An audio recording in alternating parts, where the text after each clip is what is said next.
Jadi orang nikah dipisahkan. Kemudian setelah itu si dia nikah lagi, boleh dengan wanita itu. Bahkan 10 kali terjadi fasah, 10 kali dengan nikah wanita yang sama tidak ada masalah. Karena dia tidak dihitung dari talak.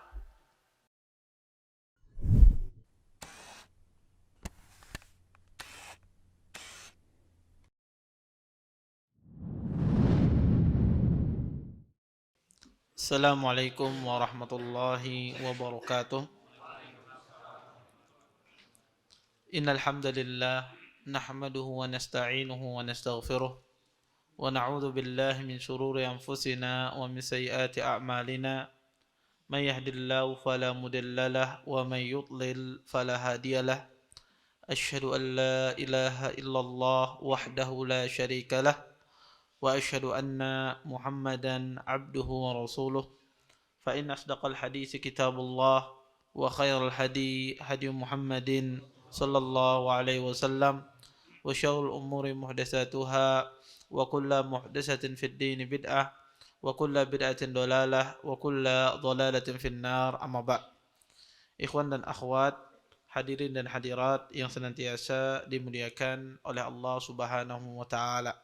Alhamdulillah, pada malam hari ini kita dapat berjumpa kembali dalam rangka talibul ilm, menuntut ilmu. Mudah-mudahan pertemuan kita pada malam hari ini mendatangkan berkah di sisi Allah Subhanahu wa taala dan kita dapat mengambil apa yang akan disampaikan nantinya.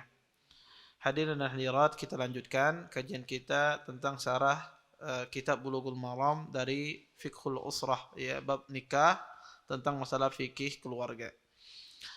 Berkata Hafidz Ibnu Hajar di sini, wa an Salim an abihi radhiyallahu anhu anna Ghailan ibni Salamah aslama wa lahu ashru niswatin fa aslamna ma'ahu fa amarahu an-nabiy sallallahu alaihi wasallam ay yatakhayyara minhunna arba'an. Rawahu Ahmad wa Tirmidzi wa sahahu Ibnu Hibban wal Hakim wa 'allahu al-Bukhari wa Abu Zur'ah wa Abu Hatim. Dari Salim, dari bapaknya radhiyallahu anhu. Bapaknya adalah Abdullah ibni Umar. Sesungguhnya Ghailan ibni Salamah ketika beliau berislam, beliau pada saat itu memiliki 10 istri. Fa aslamna ma'ahu, ya. Maka wanita istri-istri beliau ini pun juga ikut bersama beliau. Fa amarahu an-nabiyyu sallallahu alaihi wasallam ay yatakhayyara minhunna arba'an.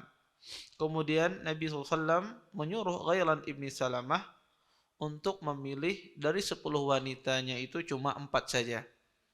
Hadis ini dikeluarkan oleh Imam Ahmad, At-Tirmidzi dan disahihkan oleh Ibnu Hibban dan Hakim. Dan hadis ini diklaim cacat, ya, oleh Imam Bukhari, Abu Zur'ah dan Abu Hatim. Pertama, hadis ini dari sisi sanad terjadi khilaf di kalangan para ulama, ya. Imam Malik rahimahullah ketika meriwayatkan hadis ini, beliau meriwayatkan secara mursal. Secara mursal seperti apa? Hadis ini porosnya itu di sanadnya itu ada imam berada pada Imam Zuhri, ya, poros sanad, ya, sebagai sering saya sebutkan. Di dalam ilmu hadis itu pasti ada namanya poros sanad, ya. Semua rawi-rawi ketika meriwayatkan hadis pasti melewati dia. Ini disebut dengan poros sanad. Nah, poros sanad di dalam hadis ini berada pada Imam Az-Zuhri. Muridnya Imam Zuhri banyak. Di antaranya Ma'mar dan Imam Malik. Ma'mar, beliau meriwayatkan hadis ini dari Imam Zuhri, dari Salim, dari bapaknya sampai kepada Nabi SAW. Ini yang disebut dengan istilah mausul dalam ilmu hadis. Artinya hadisnya bersambung sampai kepada Nabi SAW. Tapi Imam Malik meriwayatkan hadis ini dari Az-Zuhri langsung kepada Ghailan. Tidak ada Salim, tidak ada Abdullah bin Umar. Ya. Imam Malik meriwayatkan hadis ini dari Zuhri langsung kepada siapa? Kepada Ghailan ibni Salamah. Ya. Dan Zuhri, ya, tidak menemukan, beliau tidak mendapati cerita ini, ya, karena Imam Zuhri bukan sahabat, ya. Beliau tidak mendapati cerita ini. Maka riwayat Imam Malik kepada Imam Zuhri ini disebut dengan mursal. Seorang rawi bukan sahabat tapi menceritakan pada masa Nabi SAW. Itu disebut dengan istilah mursal. Nah, terjadi dua khilaf di dalam sanad ini. Ya, terjadi khilaf. Makanya ini yang dimaksudkan oleh Hafidz Ibnu Hajar di sini.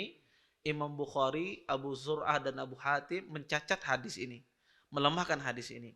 Nah, kalau kita lihat dari sisi sanad, maka riwayat yang benar adalah riwayat yang mursal. Riwayat yang mursal itu yang diriwayatkan oleh Imam Malik. Kenapa? Karena Imam Malik itu lebih bagus hafalannya daripada Ma'mar. Ketika dia meriwayatkan dari Syekhnya Zuhri, Imam Malik itu lebih bagus. Kemudian yang kedua, Ma'mar ini kalau dia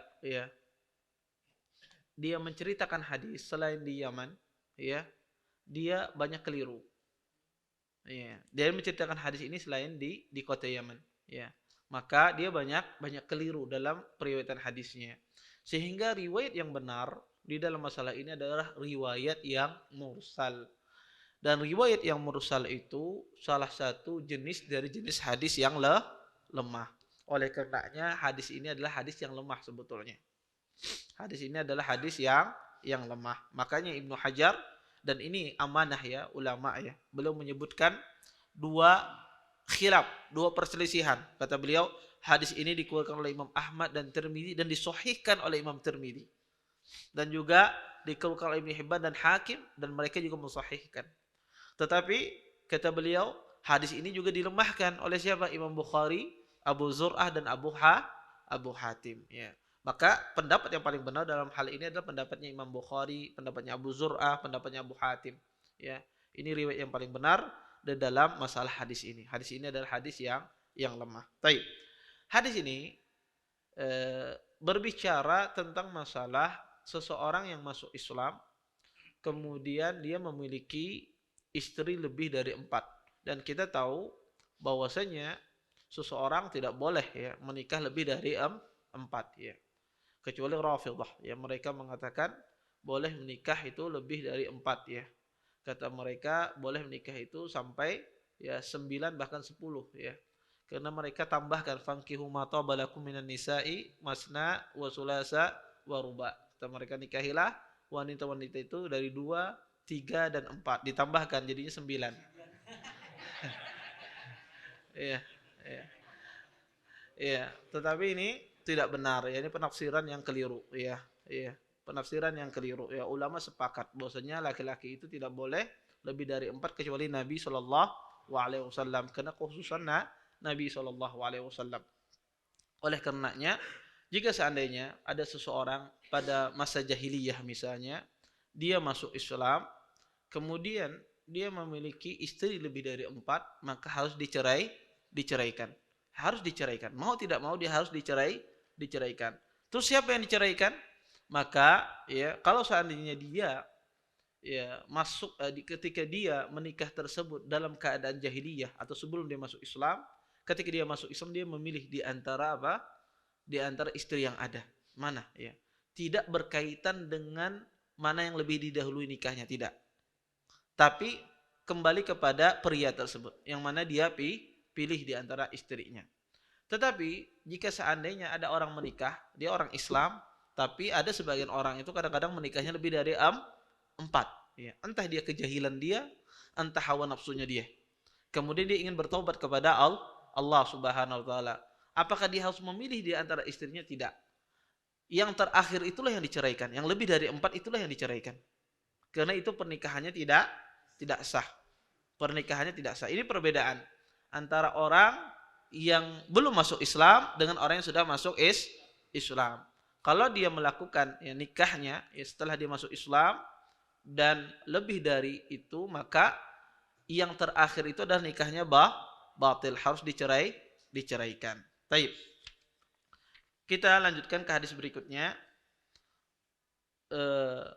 Wa Ibnu Abbas radhiyallahu anhuma qala رد النبي صلى الله عليه وسلم ابنته زينب على أبي العاص ابن الربيع بعد 6 سنين بالنكاح الأول ولم يحدث نكاحا روى أحمد والأربعة إلا النسائي وصحه الأحمد والحاكم.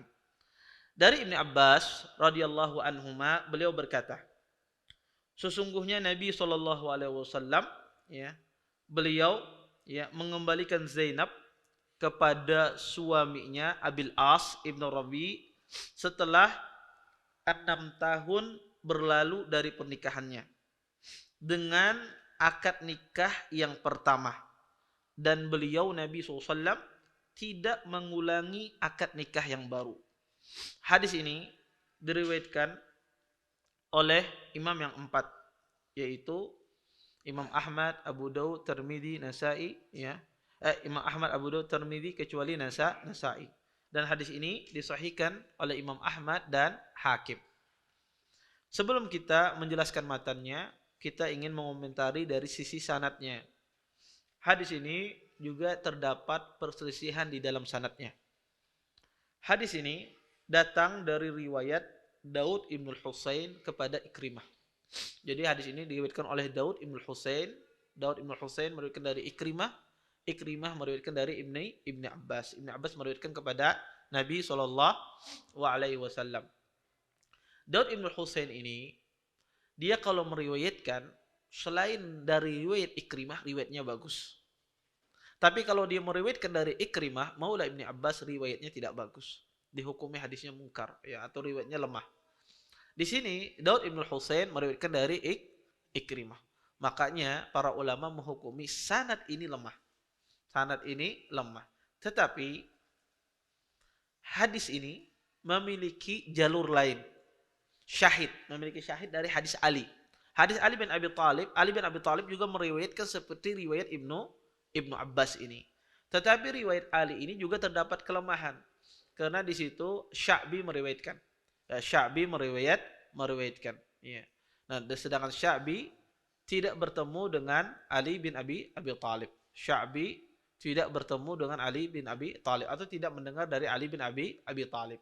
Oleh karenanya hadis ini juga lemah. Tetapi ketika ada jalur lemah, sama-sama lemah bertemu, itu saling menguatkan. Makanya para ulama menghukumi hadis ini hadis yang hasan, hadis yang hasan. Baik. Saya berpindah kepada hadis berikutnya karena hadis berikutnya berkaitan dengan hadis ini dan saling bertentangan. Baru kita jelaskan. Hadis berikutnya adalah hadis cerita yang sama. Wa an Amr ibn Shu'aib an abihi an jaddihi. Anna Nabiyya sallallahu alaihi wasallam radda ibnatahu Zainab ala Abil As ibn Rabi binikahin jadid. Qala Tirmidzi hadis Ibnu Abbas ajwadu isnadan wal amalu al hadis Amr ibn Shu'aib. Dari Amr ibn Shu'aib, dari bapaknya, dari kakeknya. Ya. Sesungguhnya Nabi SAW, beliau mengembalikan putrinya Zainab kepada suaminya, yaitu Abil As, dengan akad nikah yang baru. Hadis ini dikeluarkan oleh Imam At-Tirmidzi. Berkata Imam Tirmidzi, sanad hadis Ibnu Abbas, sanad hadis sebelumnya maksudnya, itu lebih bagus. Namun yang diamalkan adalah hadis Amr bin Shu'aib. Kata beliau, sanad ya hadis Ibnu Abbas itu lebih bagus. Tetapi yang diamalkan oleh fuqaha adalah hadis Amr bin Shu'aib ini. Baik. Sebelum saya jelaskan, saya ingin jelaskan isnadnya dulu. Hadis Amr bin Shu'aib ini sanadnya lemah. Kenapa sanadnya lemah? Karena di dalam sanadnya itu ada seorang rawi yang bernama Hajjaj ibnu Artah. Hajjaj ibnu Artah ini seorang rawi mudallis. Dia seorang rawi mudallis. Jadi rawi mudallis itu dia itu tidak jelas apakah dia mendengar dari syekhnya ataukah tidak. Kalau seorang rawi mudallis itu dia tidak mendengar dari syekhnya, ketika dia mengatakan haddatsana, sedangkan dia tidak mendengar, maka dia akan dituduh oleh ulama hadis seorang pendusta. Maka orang mudallis itu tidak berani dia mengatakan haddatsana kalau dia tidak mendengar. Maka dia akan menggunakan istilah an. Istilah an itu dalam bahasa Indonesia artinya dari fulan. Itu tidak menunjukkan dia mendengar langsung. Bisa jadi dia mendengar dari si fulan. Nah, mudallis ini tidak diterima hadisnya kalau dia mengatakan dari, samar-samar, ya. Sampai dia mengatakan terus terang haddatsana, saya mendengar. Nah, seorang rawi mudallis ini kalau dia mengatakan saya mendengar dari si fulan, diterima hadisnya. Tapi kalau dia sekedar hanya mengatakan dari, nah ini Jangan-jangan dia tidak mendengar ini. Iya. Maka di sini ada Hajar Ibnu Artah, dia meriwayatkan hadis ini dengan cara an-anah, dengan kata an itu. Maka dia tidak diterima riwayatnya. Makanya hadis ini dikatakan hadis yang lemah. Taib. Ini dari sisi sanad. Dari sisi matan hadis ini, dua hadis ini adalah hadis yang kontradiksi. Hadis yang saling bertentangan. Apa pertentangannya? Pertentangannya adalah Zainab, ya, kita tahu Zainab ini adalah anak tertua Nabi SAW. Ya, di antara anak Nabi yang paling tua adalah Zainab. Beliau ya lahir ketika usia Nabi SAW 30 tahun. Jadi 5 tahun setelah Nabi menikah, Nabi dikurniai anak Zainab dengan Khadijah. Dan Zainab ini ya meninggal ketika pada tahun ke-8 Hijriah. Jadi umurnya tua. Ya, Zainab ini. Dan ini salah satu anak Nabi SAW yang paling tua. Zainab ya di dalam disebutkan ketika beliau ya Nabi dapat wahyu, kemudian ya Zainab masuk Islam, ya suami beliau belum masuk Islam. Suami beliau belum masuk Islam. Di dalam riwayat hadis Ibnu Abbas bahwasanya ketika Zainab masuk Islam, 6 tahun setelah Zainab masuk Islam, ya baru suaminya masuk Islam. Baru suaminya masuk Islam. Dan Nabi SAW mengembalikan Abul As ini kepada Zainab tanpa adanya akad nikah baru lagi. Langsung dikembalikan. Ini di hadis Ibnu Abbas. Di hadis Amr setelahnya itu dijelaskan bahwasanya ketika Nabi SAW mengembalikan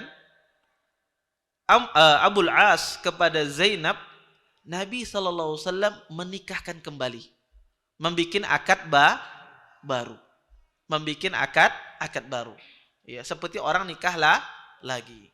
Nah inilah terjadi kontradiksi antara hadis yang satu dengan hadis yang berikutnya. Oleh karena itu makanya Imam Tirmidzi tadi mengomentari hadis Ibnu Abbas itu hadis yang sahih kata beliau, hadis yang lebih bagus. Tapi ulama itu mengamalkan hadis apa? Amr bin Syuaib. Kenapa? Ya karena dari sisi kaidah, ya hadis Amr bin Syuaib itu lebih dekat.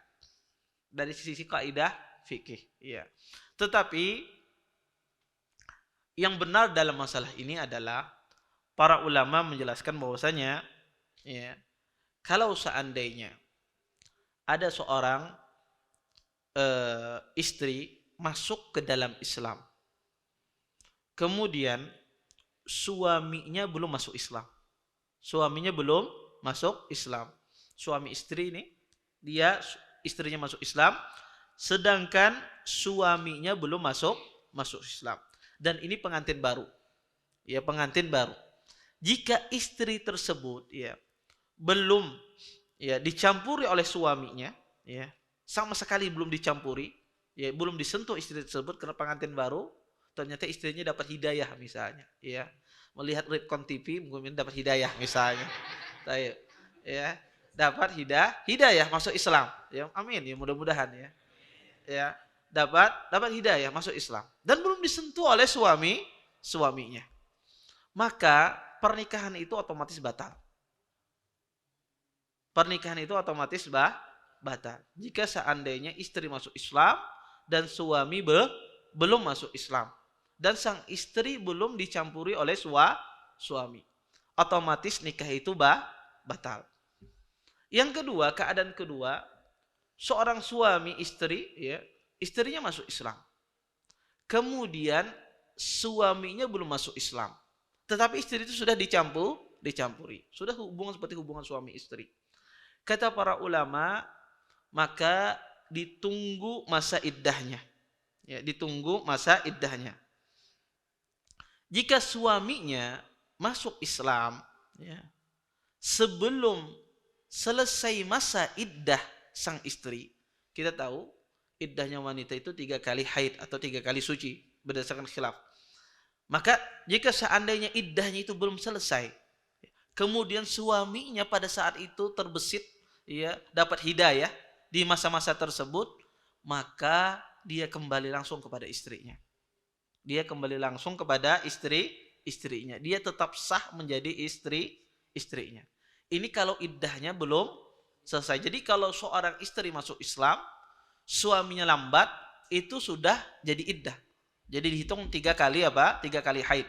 Sebagian pendapat ulama, sebagian lagi 3 kali apa? Suci. Tetapi jika seandainya iddahnya selesai, sang suami belum masuk Islam. Nah, di sini yang khilaf di kalangan para ulama. Ya. Iddahnya sudah selesai, tapi suaminya belum masuk Islam. Apa yang harus dilakukan? Ya, kata para ulama yang jumhur mengatakan istrinya boleh nikah sama laki-laki lain, otomatis nikahnya batal. Kalau laki-laki itu kembali setelah masa iddah harus akad baru. Dia masuk Islam, setelah selesai iddah dia akad baru. Berdasarkan hadis apa? Hadis Ammar bin Syu'aib. Sebagian ulama tidak. Kalau seandainya iddahnya selesai, sang istri memiliki hak khiyar.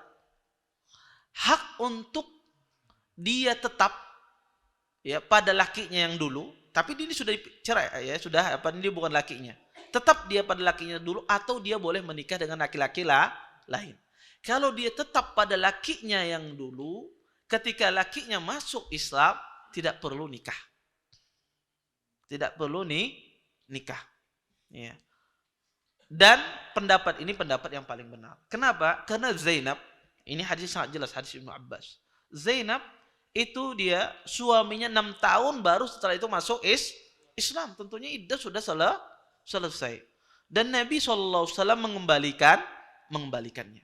Ya, mengembalikan suaminya tanpa ada akad baru. Tanpa ada akad baru. Seperti itu pula bagaimana Ustadz kalau seandainya suaminya masuk Islam, istrinya apa? Belum masuk Islam. Ya. Maka di sini para ulama juga menjelaskan, jika seandainya sang suami masuk ke dalam Islam, sedangkan sang istri ya tentu dilihat istrinya ini. Kalau istrinya wanita ahlul kitab tentu tidak ada masalah.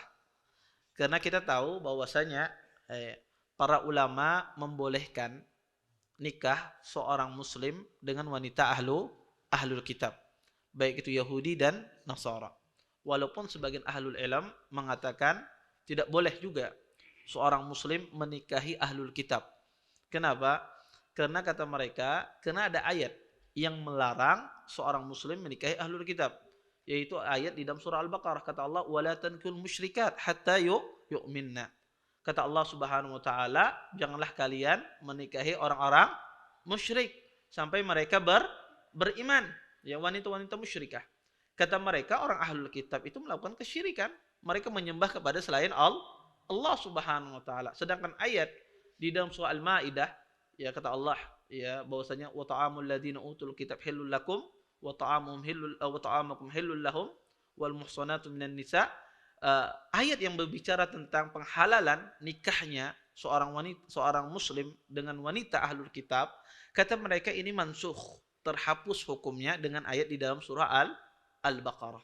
Sehingga sebagian ulama melihat tidak boleh seorang muslim menikahi wanita ahlul kitab. Ahlul kitab itu siapa? Yaitu Yahudi dan Nasara. Tetapi sebetulnya ini pendapat yang lemah. Kenapa? Karena ayat itu tidak, ayat di dalam surah Al-Baqarah wala tankihul musyrikat, janganlah kalian menikahi wanita-wanita musyrikat sampai dia beriman. Ayat ini bukan penghapus ayat di dalam surah Al-Maidah. Kenapa? Pertama, dari sisi turunnya, surah Al-Baqarah itu turun di awal-awal di Madinah, di kota Madinah. Sedangkan surah Al-Maidah itu turun di akhir-akhir hayat Nabi SAW. Sehingga tidak mungkin ya ayat yang dahulu turun memansuh ayat yang belakangan, tidak mungkin. Kemudian yang kedua, ayat itu ya berbicara tentang ahlul kitab. Ya, tentu ahlul kitab berbeda dengan musyrikat. Ya, yang diperbolehkan itu adalah ahlul kitab yang agamanya adalah Yahudi dan Nasara. Sedangkan di ayat tersebut adalah orang musyrik, yaitu musyrikul Arab, orang-orang musyrik Arab yang agama mereka bukan agama ahlul kitab. Kalau seandainya itu dikatakan orang-orang ahlul kitab juga musyrik, maka itu pengecualian. Dikecualikan di dalam surah Al-Maidah.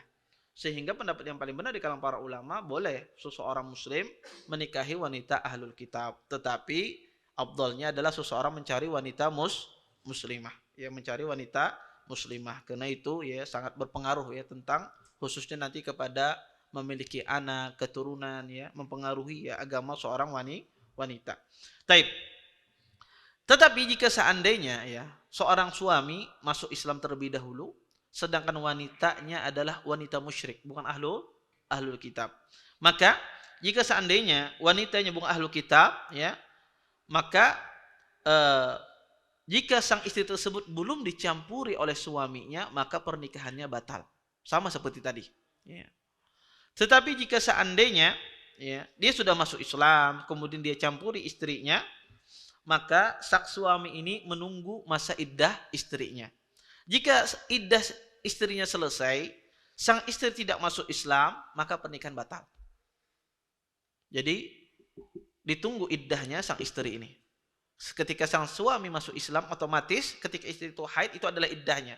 3 kali haid. Ditunggu. Jika selesai masa iddah ini, sang istri tidak masuk Islam, maka pernikahannya otomatis batal. Tetapi jika istri masuk Islam sebelum masa iddah selesai, maka pernikahannya tetap sah. Pernikahannya tetap sah. Ini berbeda antara laki dengan wanita. Wanita jika selesai iddahnya, sang suaminya belum masuk Islam, dia boleh menunggu. Dia boleh menunggu. Berbeda dengan laki. Jika iddahnya selesai, maka langsung nikahnya batal. Kalau dia masuk Islam setelah itu, maka dengan akad baru semacam itu. Wallahu a'lam. Baik. Saya kira jelas ya dalam masalah ini. Baik, kita lanjutkan hadis berikutnya. An Ibnu Abbas radhiyallahu anhuma qala aslamat imra'atun fatazawwajat faja'a zawjuha faqala ya Rasulullah inni kuntu aslamtu wa 'alimat bi islami فانتزع رسول الله صلى الله عليه وسلم من زوجها الآخر وردها إلى زوجها الأول رواه أبو أحمد وأبو داود وابن ماجه وصحيح ابن حبان والحاكم. Dari Ibnu Abbas radhiyallahu anhuma, beliau bercerita, ada seseorang wanita masuk Islam. Lantas wanita ini dia menikahi ya laki-laki lain ya. Kemudian ya suaminya pun yang terdahulu datang dan melaporkan ya, menceritakan hal ini kepada Rasulullah sallallahu alaihi wasallam. Kata orang ini, wahai Rasulullah, sesungguhnya aku ini sudah masuk Islam dan dia pun tahu akan keislamanku.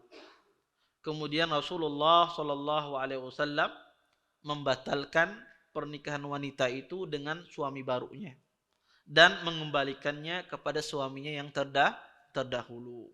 Hadis ini dikeluarkan oleh Imam Ahmad, Abu Daud, Ibnu Majah dan disahihkan oleh Ibnu Hibban dan Hakim. Ya. Pertama, dari sisi sanad hadis ini lemah. Hadis ini datang dari riwayat Simak ya dan Ikrimah. Ya, Simak meriwayatkan dari Ikrimah. Riwayat Simak Ibnu Harbin kepada Ikrimah riwayatnya lemah. Tetapi kalau selain daripada Ikrimah riwayatnya bagus. Oleh karena itu hadis ini hadis yang lemah. Tetapi maknanya betul ya, sesuai dengan makna yang kita jelaskan tadi. Seorang wanita jika seandainya dia masuk Islam dan suaminya juga masuk Islam setelahnya dan iddahnya belum selesai, maka tidak boleh dia menikah dengan laki-laki lain. Tidak boleh dia. Kecuali iddahnya sudah selesai, maka di situ seorang wanita memiliki hak khiyar, ingin tetap ya sama suaminya yang dahulu ya, tidak menikah, atau dia ingin menikah dengan laki-laki lain, semacam itu. Baik. Kita masuk pada hadis berikutnya ya, karena ini permasalahannya sama tadi ya.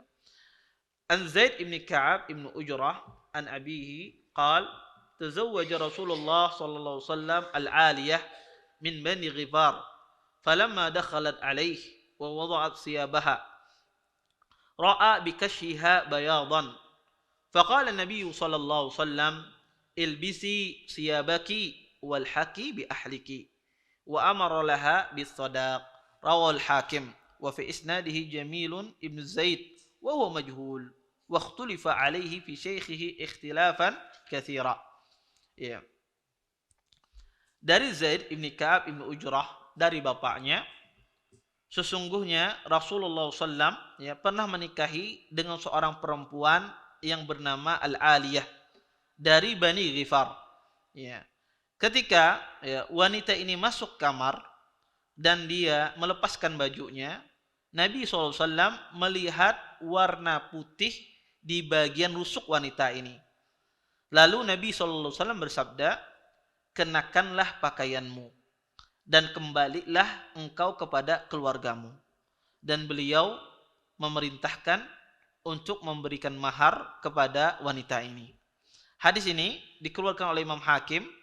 Di dalam sanadnya, kata Hafidz Ibnu Hajar, terdapat seorang rawi yang bernama Jamil ibn Zaid. Ya, Jamil ibn Zaid. Rawi ini, kata beliau, tidak diketahui keadaannya atau kredibilitasnya. Apakah seorang rawi yang terpercaya ataukah tidak. Dan banyak perbedaan pandangan di kalangan para ulama tentang siapa syekhnya. Hadis ini hadis yang lemah. Ya. Kenapa lemah? Karena ada seorang rawi yang bernama Jamil ibn Zaid yang dikatakan oleh Ibnu Hajar. Dia ada seorang rawi yang lemah. Sehingga hadis ini sebetulnya hadis yang lemah. Hadis ini berbicara tentang masalah cacat dalam pernikahan. Nanti kita akan sebutkan setelah ini hadis tentang cacat-cacatnya wanita atau cacatnya pria dalam pernikahan. Hadis ini menceritakan tentang Nabi SAW menikahi seorang wanita.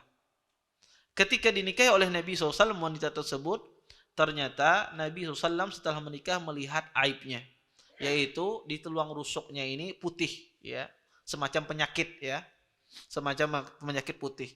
Kemudian disuruh oleh Nabi SAW pulang kepada keluarganya. Tetapi hadis ini adalah hadis yang lemah. Hadis yang lemah. Tetapi hadis ini berbicara tentang masalah aib dalam pernikahan. Kata para ulama, jika seandainya seseorang menikah, kemudian setelah menikah dia baru mendapati aib istrinya, atau seorang istri mendapati aib di suaminya, maka diperbolehkan dilakukan fasakh. Apa itu fasakh? Fasakh itu adalah nikahnya dibatalkan. Nikahnya dibatalkan. Kata para ulama, aib seperti apa yang dibatalkan pernikahan tersebut? Di sini terjadi khilaf di kalangan para ulama. Sebagian mereka mengatakan aib yang menghalangi layaknya seorang suami istri.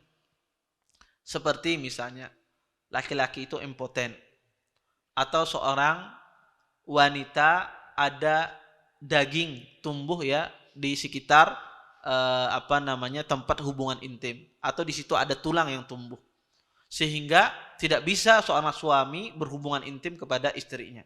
Kata para ulama, aib semacam ini ulama sepakat ya, ini adalah boleh difasakh, dibatalkan pernikahannya. Atau aib-aib kata para ulama yang menjadikan orang menjauhi, ya, siapapun yang melihatnya pasti akan menjauhi. Misalnya suaminya kena penyakit kusta, ya, atau penyakit-penyakit yang menyebabkan orang menjauhi, ya, entah itu pasangannya. Maka ini juga aib dalam pernikahan, maka boleh dibatalkan. Atau aib-aib yang dianggap oleh masyarakat itu adalah apa? Menyebabkan pernikahan itu batal. Maka ini ya seorang hakim ini harus jeli dalam melihat aib di sini. Ya, melihat aib di sini. Karena bisa jadi seseorang ketika menikah ya, sebelum menikah tidak tahu ada aibnya. Setelah menikah baru ada aib. Ya, pas dilihat di nazar suaminya Masya Allah ganteng banget gitu ya. Setelah menikah ternyata Sidin pakai gigi palsu misalnya. Ya. Wah, ternyata anak salah suami ya, gigi palsu misalnya. Apakah ini aib dalam pernikahan? Maka ini dilihat keadaan masyarakat. Kalau keadaan masyarakat biasanya nerima orang ompong ya berarti bukan aib. Ya, di masyarakat kita ya, orang biasa wajar aja lah suami ompong misalnya, ini bukan aib. Ya. Maka ini dilihat di masyarakat kita. Ya. Maka segala sesuatu yang bukan aib di masyarakat tidak boleh pasangan itu membatalkan pernikahan. Contoh misalnya, seorang istri meminta, aku udah cerai aja lawan Ikam. Ya, kenapa? Badan Ikam bau kada bereksona misalnya. Ya. Maka bau badan ini aib emang. Tetapi ini aib yang bukan apa? Membatalkan pernikahan bisa diatasi pakai Rexona habis. Selesai masalahnya. Dia pakai minyak wangi selesai. Ya. Ini aib tapi bukan aib yang mengharuskan seseorang membatalkan pernikahannya. Maka ini seorang hakim di sini harus jeli. Fasakh itu apa, Ustaz? Jadi orang kalau ada aib dalam pernikahan, maka itu dinamakan fasakh. Ini perbedaan antara fasakh dan tolak. Ini berbeda hukumnya. Fasakh itu ada sebab-sebab tertentu yang diperbolehkan fasakh. Fasakh itu seperti seorang suami melihat atau seorang suami atau istri mendapatkan cacat di salah satu pasangannya. Ini salah satu sebabnya. Yang kedua adalah seseorang melakukan pernikahan secara batil. Seperti mengumpulkan seorang istri dengan saudarinya. Ini langsung difasakh.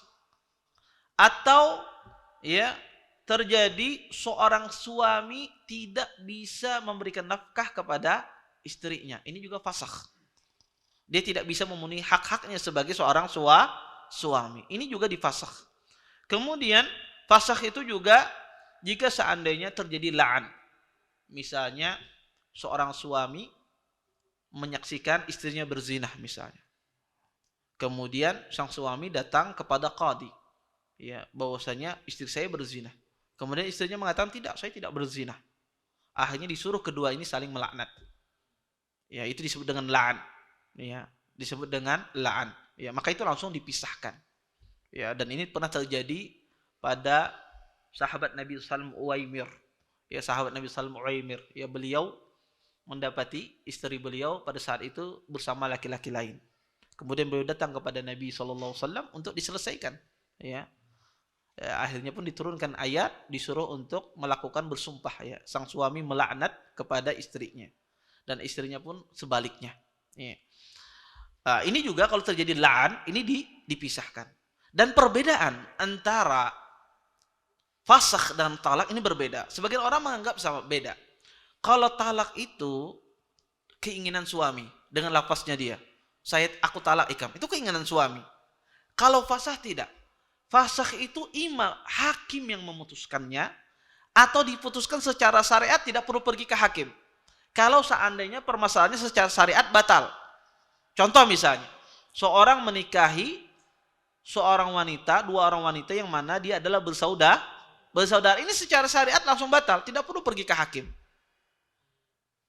Atau seseorang menikahi seorang wanita tanpa ada wali. Ini secara syariat apa? Batal, fasakh ini, tidak perlu pergi ke hakim. Tapi kapan dia pergi ke hakim? Ketika permasalahannya secara syariat tidak langsung batal, seperti ada aib. Maka ini hakim yang memutuskan. Aib ini membatalkan pernikahan ataukah tidak. Maka hakimnya harus jeli betul. Melihat aib tersebut. Ini perbedaan yang pertama. Perbedaan yang kedua, kalau talak, itu orang kalau mentalak satu dihitung. Kalau fasakh tidak dihitung di dalam talak. Jadi orang nikah dipisahkan. Kemudian setelah itu dia nikah lagi, boleh dengan wanita itu. Bahkan 10 kali terjadi fasakh, 10 kali dengan nikah wanita yang sama tidak ada masalah. Karena dia tidak dihitung dari talak. Ini berbeda antara talak dengan fasakh ini. Maka misalnya menikah dengan wanita ini ternyata dapat aib, Sekalinya wanitanya berobat, jadi bagus lagi gitu. Nikah pulang sidin, ternyata dapat aib pulang, talak pulang, misal fasakh, fasakh pulang, Ternyata berobat lagi wanita ini, baik lagi, nikah lagi dia, misalnya. Maka tidak dihitung dari apa? Talak, tidak dihitung dari talak. Kemudian, fasakh ini, kalau seandainya dia mendapati aib istrinya, sebelum dia mencampuri, kemudian ternyata dia mendapati aib, maka dia boleh sang suami ini mengambil mahar kembali. mengambil mahar kembali, ya. Berbeda dengan talak. Talak kalau sudah dia nikahi, kemudian walau belum dia campuri, ya, ketika dia talak, dia cuma mendapat separuh. Ya, ini banyak perbedaan. Nanti kita akan jelaskan. Sehingga ini namanya fasakh. Kalau ada aib di dalam pernikahan, ini namanya apa? Fasakh, bukan talak. Ini harus dibedakan karena hukumnya berbeda. Hukumnya berbeda. Taib. Kita lanjut pada hadis berikutnya. Wa min tariq Sa'id ibn al-Musayyib aidan qala qadha bi Umar bin Khattab radhiyallahu anhu fil innin ayu ajjala sanatan. Kata Imam Bukhari juga dari jalur Sa'id ibn Musayyab, beliau berkata, sesungguhnya Umar bin Khattab menetapkan bagi seorang laki-laki impoten dengan memberinya tempo selama 1 tahun. Ya. Pertama, hadis ini dari sisi sanadnya, Sa'id ibn Musayyab ini beliau mendengar dari Umar itu cuma sedikit saja hadisnya. Cuma 2-3 hadis yang beliau dengar dari Umar bin Khattab. Tetapi Sa'id ibn Musayyab ini, kelebihan beliau adalah beliau orang yang paling tahu tentang permasalahan Qadi Umar, keputusan Umar. Karena Umar ketika jadi khalifah, Sa'id ibn Musayyab ini dia mengumpulkan semua fatwa-fatwa Umar bin Khattab radhiyallahu anhu ketika khilafah. Sehingga ketika Sa'id bin Musayyib ini betul dia meriwayatkan dari Umar cuma sedikit, dan ini dihukumi terputus, tetapi dia orang yang paling pakar tentang masalah apa? Tentang masalah fatwanya Umar bin Khattab. Sedangkan di sini dia menukil fatwanya Umar bin Khattab radhiyallahu anhu. Maka perkataan semacam ini dipakai. Perkataan semacam ini dipakai. Di sini Umar apa? Berfatwa.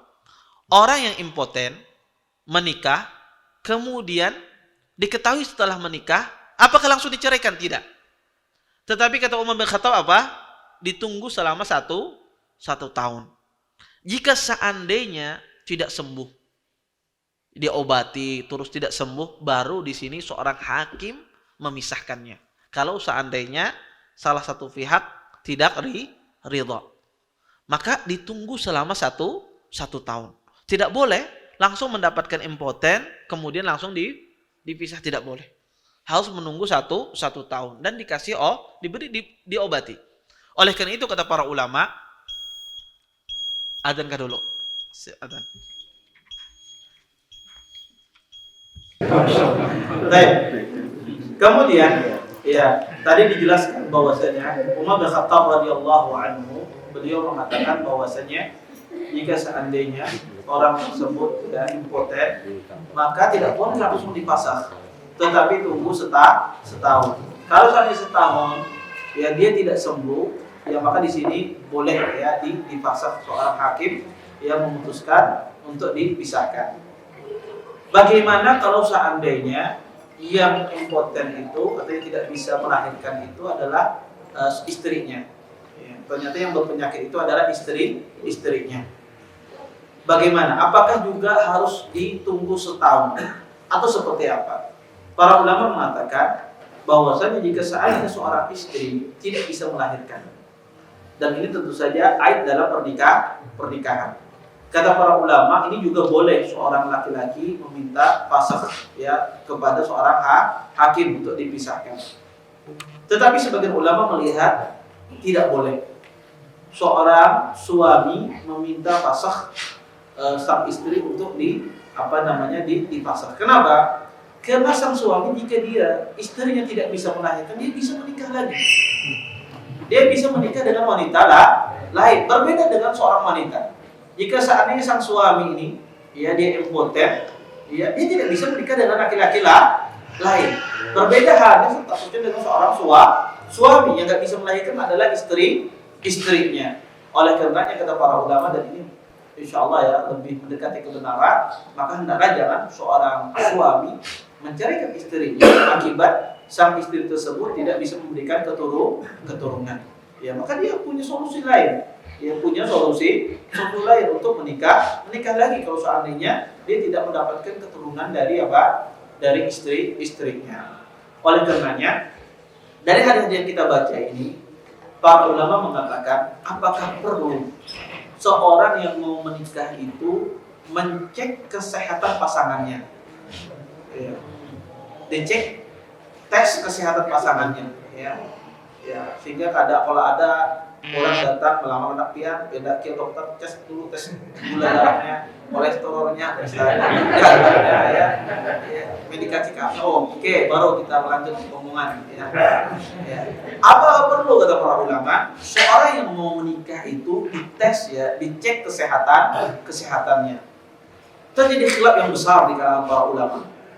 Sebagian ulama mu'asirin seperti Syekh bin Baz dan yang lainnya, beliau melarang seorang wali atau seorang ketika dia mau menikah meminta cek kesehatannya. Kata beliau, ini menghilangkan husnudzan kepada Allah Subhanahu wa taala. Dan juga kata beliau, kadang-kadang itu juga tidak mesti akurat 100%. Sebagian besar ulama dari pendapat mayoritas tersebut, maka boleh jika seandainya diperlukan seseorang mencek kesehatan pasangannya sebelum menikah, itu diperbolehkan. Kenapa? Karena pertama, pada masa sekarang ini orang banyak tidak berkata benar. Orang banyak tidak berkata jujur ketika ditanya. Ya, ketika ditanya, ya. Adakah bisa riwayat penyakit yang membahayakan ke dedak? Ya, kecuali kanker aja. Ya. Maka banyak orang itu tidak berkata benar. Kata para ulama, jika seandainya dibutuhkan, maka tidak mengapa seorang wali wanita atau seorang pria menanya kepada pasangannya, kepada yang mau dia nikahi. Ya, pernah sakitkah, apa macam? Ya, tentu saja, ya. Penyakit-penyakit semacam ini adalah penyakit-penyakit yang berbahaya. Ada pun orang sakit cismaan, ya.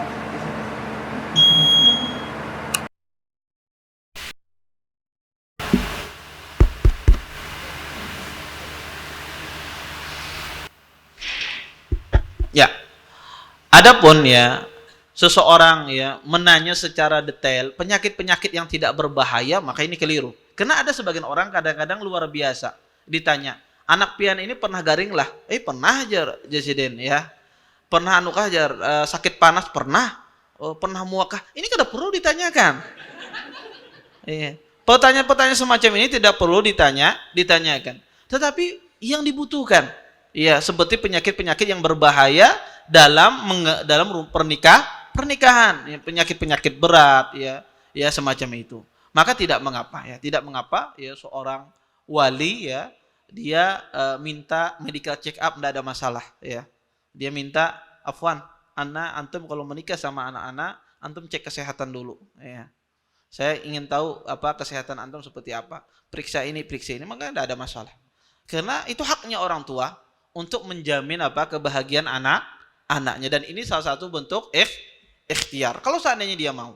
Kalau seandainya dia tidak mau, ya tidak ada masalah. Ya tidak ada masalah. Dan ini tidak dilarang ketika di dalam pernikahan seseorang meminta untuk dicek kesehatannya. Dan ini pada zaman sekarang ini kadang-kadang mungkin terlupakan, ya. Ya, terlupakan seseorang, dan ini sebetulnya penting, apalagi orang kadang-kadang, ya, kesehatan, apalagi anak-anak muda sekarang banyak yang sakit, ya, sehingga wajar saja, ya, pendapat para ulama mengatakan ditanyakan tentang kesehatannya jika dibutuhkan. Wallahu a'lam. Mungkin ini saja yang perlu sampaikan. Kalau ada yang bertanya silahkan, kalau ada yang mau bertanya. Baik, Allah. Iya, kalau seandainya sudah difasakh, ingin nikah kembali, maka akadnya akad baru seperti pernikahan. Seperti kayak nikah awal. Dan dia tidak dihitung dari talak, bukan talak. Taib. Ada lagi yang lain? Silahkan.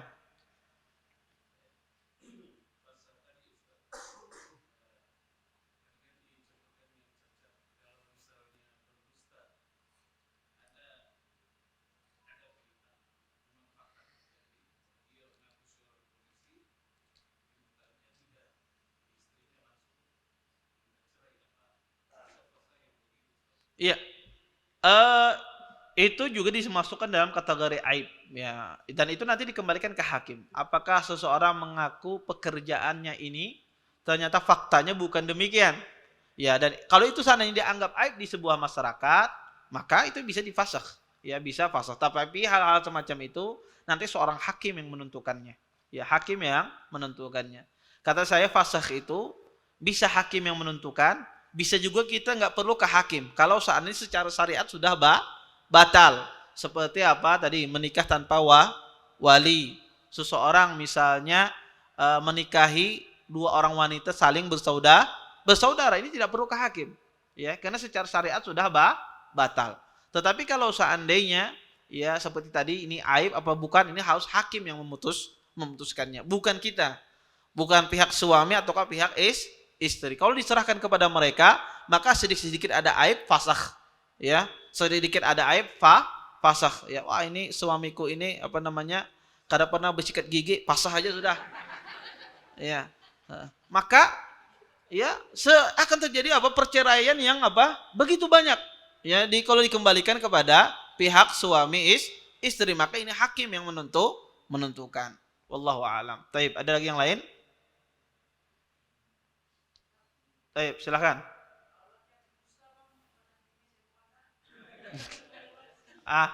Ya. Ya, itu politik namanya. Taib.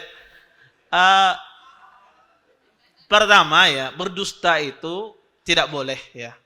Entah itu dia berdusta kepada istrinya, ya tidak boleh, kecuali dalam rangka menyenangkan istrinya. Ya, dalam rangka menyenangkan istrinya. Istrinya bermasak, padahal kada nyaman masakannya. Ini adalah masakan yang terlezat yang pernah saya makan misalnya. Subhanallah, kalau makan di sini rasa kada mau lagi apa makan di luar. Ya.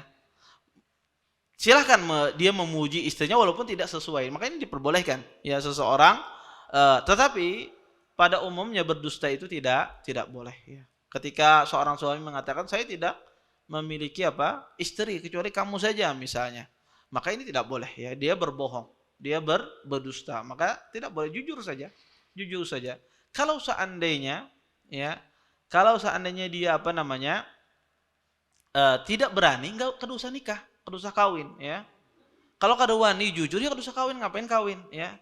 Karena laki-laki itu biasanya kalau sebelum kawin itu kayak seperti singa ya, menggebu-gebu ya. Dia sebelum kawin itu dia berpikir seperti singa, bisa menundukkan apa istrinya. Tapi setelah kawin apa, suaminya jadi kambing ya, istrinya jadi serigala. Ya, istrinya jadi serigala. Ya. Maka kalau semacam itu ya, dari awal ya, kalau seorang nggak berani ya, ngapain menikah ya, kalau dia berdusta, berbohong ya, maka nggak usah ya, berarti dia tidak bisa, nggak sanggup dia ya. Maka dari awal itu seseorang harus jujur, berkata benar, tidak boleh berbohong. Wallahu a'lam. Adakah yang lain lagi? Baik, fadhal.